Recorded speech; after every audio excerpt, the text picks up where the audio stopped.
ఒక నిమిషం I'll come back to మనతో పాటు కాంగ్రెస్ నేత మాధవి గారు కూడా జాయిన్ అవుతా ఉన్నారు కాబట్టి I mean we're about to conclude but still ఆవిడ జాయిన్ అయ్యారు కాబట్టి మాధవి గారు వెల్కమ్. ఢిల్లీలో జరిగినటువంటి ఘోర ఓటమికి కాంగ్రెస్ పార్టీ ఏ విధంగా చూస్తా ఉంది? ఎందుకంటే అసలు ఎలక్షన్ కౌంట్ డౌన్ మొదలైనప్పుడు ప్రియాంక గాంధీని ఎయిర్పోర్ట్లో ఆవిడని అడిగారు మీడియా మిత్రులంతా కలిసి, ఏంటి ఢిల్లీ మీద మీరేమో అనుకుంటున్నారు అని చెప్పేసి అంటే అప్పటికే ట్రెండ్స్ అన్ని స్టార్ట్ అయ్యి కాంగ్రెస్ ఇక్కడ లీడింగ్ లో లేదు, నాకు తెలిసి ఒక్క చోట లీడింగ్ లో కనిపిస్తా ఉండింది. I did not even follow the election results అని చెప్పేసి అని అంది ఆవిడ. ఓకే, సో అదే కాకుండా దాని తర్వాత కేటీఆర్ గారి tweet, congratulations to Rahul Gandhi for winning at another elections for BJP అనేటువంటి ట్వీట్, దీనిపైన కాంగ్రెస్ పార్టీ ఏ విధంగా చూస్తా ఉంది? సో ఇటు నమస్కారం అండి, పార్టిసిపేట్ అవుతున్న అందరికీ కూడా నమస్కారం. నేను ఏమంటున్నా అంటే ఇప్పుడు గవర్నమెంట్ బీజేపీ గవర్నమెంట్ ఉండబట్టి ఒక 10 years అయిపోయింది. సో గవర్నమెంట్ ఏది ఉంటే అది రావడం అనేది దాదాపుగా జరుగుతూనే ఉంది. ఈ ఢిల్లీ వేదికగా ఈ రోజు బీజేపీ వాళ్ళు ఎన్ని కుట్రలు చేసిండ్రో ప్రజలందరూ చూస్తానే ఉన్నారు. వాళ్ళు ప్రధానమంత్రి గారు ఏం చెప్పిండ్రు, ఉచితాల వల్ల దేశం చాలా వెనుకబడిపోతుంది అని చాలా దగ్గరలో విమర్శించిండు. ఎక్కడైతే కాంగ్రెస్ ప్రభుత్వం ఏమైనా పథకాలు ప్రవేశపెట్టిన దగ్గర నుండి కూడా ప్రాంతీయ పార్టీలు కానీ కాంగ్రెస్ పార్టీ కానీ పెట్టిన వాటన్నిటిని కూడా విమర్శించారు బీజేపీ వాళ్ళు.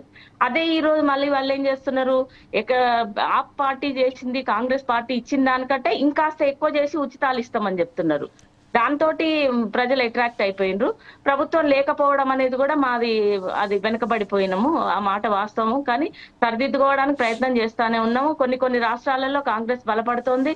వచ్చే కాలంలో కాంగ్రెస్ పార్టీ మరింత బలోపేతమై మరి గవర్నమెంట్ ఫామ్ చేయబోతా ఉంది. మరి బీజేపీ ఇచ్చినటువంటి అన్ని హామీలు నెరవేర్చిందా అంటే అవి ఎంతవరకు నెరవేర్చినా అందరికి తెలుసు. నల్లధనం తెస్తా అని తీయలేదు, రైతులు అందరి దాంట్లో అకౌంట్స్లలో వేస్తామన్నారు. సో ఇట్లా చెప్తే చాలా ఉన్నాయి, కానీ ఎవరి ఫెయిల్యూర్స్ వాళ్ళకు ఉండొచ్చు. ఇంతకు ముందు ఒక 20 ఏళ్ల క్రితం వరకు కూడా బీజేపీ 20 ఏళ్ల తర్వాత ఇప్పుడు ఫామ్ చేయబోతుంది. 24 సంవత్సరాల తర్వాత 27 సంవత్సరాల తర్వాత ఫామ్ చేయబోతుంది. అంటే వాళ్ళు కూడా ఎదురు చూస్తున్నారు. మేము కూడా గెలుపు కోసమని మేము మా వంతు ప్రయత్నంగా మేము చేస్తానే ఉన్నాము. ఆప్ ప్రభుత్వాన్ని ఎంతగా బీజేపీ ప్రభుత్వం ఇబ్బంది పెట్టిందో మనం చూసినాం.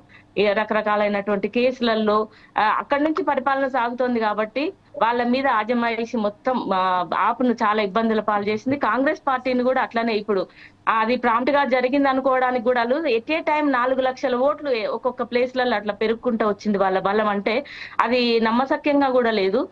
కాబట్టి మేము దీంట్లో కూడా కొంత ఏదైనా తప్పు జరిగి ఉండొచ్చు అని మేము భావిస్తా ఉన్నాం. అంటే మనం గెలిచిన చోట న్యాయమైన ఎన్నిక, మనం ఓడిపోయిన చోట అన్యాయమైన ఎన్నిక అనేటువంటిది ప్రతి పార్టీ చేసేటువంటి మాట. Right I'll come back to sir Koteswararao గారు, మీ కంక్లూజివ్ కామెంట్స్ సార్. కాంగ్రెస్ నేత మాటలు కూడా విన్నారు కాబట్టి మీ కంక్లూజివ్ కామెంట్స్. ఇప్పుడు ఈ రాష్ట్రంలో జరగబోయేటువంటి స్థానిక సంస్థల ఎమ్మెల్సీ అదేవిధంగా గ్రాడ్యుయేట్ ఎన్నికల్లో